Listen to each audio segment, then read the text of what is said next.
வணக்கங்க. அடுத்ததாக பார்த்தீங்கன்னா, இதுக்கு இடுபொருளில் இந்த வருஷம் நம்ம எதுவுமே கொடுக்காம நிறுத்திட்டுங்க. ஏன்னா ஒவ்வொரு வருஷமும் நம்ம இடுபொருள் ஏதாவது ஒன்று தொழு உரம் கொடுக்குறோம். இப்போ இந்த வருஷமும் தொழு உரம் கொடுத்து தான் உழவு செஞ்சு நல்லா காய போட்டு விதைச்சிருக்கிறோம். போன வருஷம் என்ன பார்த்தீங்கன்னா, நம்ம பூச்சிக்காக பூஞ்சானுக்காக அடியில் வேப்ப முன்னாக்க கொடுத்துருந்தோம்.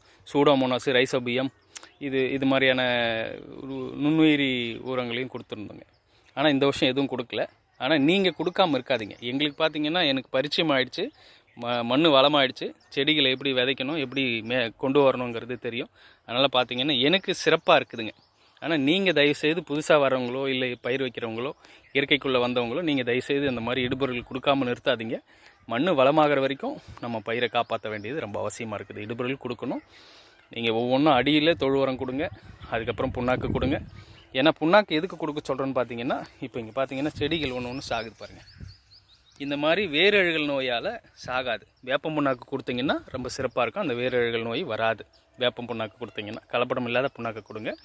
இப்போ வெயில் காலமாக இருக்குது, தேமூர் கரைசல் அடிக்க வேண்டியது ரொம்ப அவசியம்.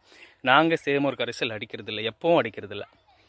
ஏன்னா இப்போ நம்ம தெளிப்பு நீரை பயன்படுத்துகிறோம். அந்த சீதோஷண நிலையை நம்ம சீராக வச்சுக்கிறோம், வெப்பநிலையை சீராக வச்சுக்கிறோம். நம்ம தெளிப்பு நீரை பயன்படுத்தும் போது குளிர்ச்சி ஏற்படுது. அதனால் எங்களுக்கு ஓரிரு மழையாச்சும் கோடையில் பெஞ்சிருது. அப்படி பெய்யும் பொழுது ரொம்பவே சிறப்பாக இருக்குது நிலக்கடலை. அதனால் நீங்கள் அப்படி இருக்காதீங்க, இடுபொருளை கொடுங்க. இப்போது வெப்ப காலமாக இருக்குது, பஞ்சகவியை தெளிங்க, தேமூர் கரைசல் அடிங்க, நல்லா ஈல்டு கிடைக்கும். நீங்கள் அந்த தவறை செய்யாதீங்க, சரிங்களா? நமக்கு இப்போ பார்த்தீங்கன்னா நல்லாவே இருக்குது செடி, உங்களுக்கு பார்த்தாலே தெரியும், அருமையாக இருக்குது.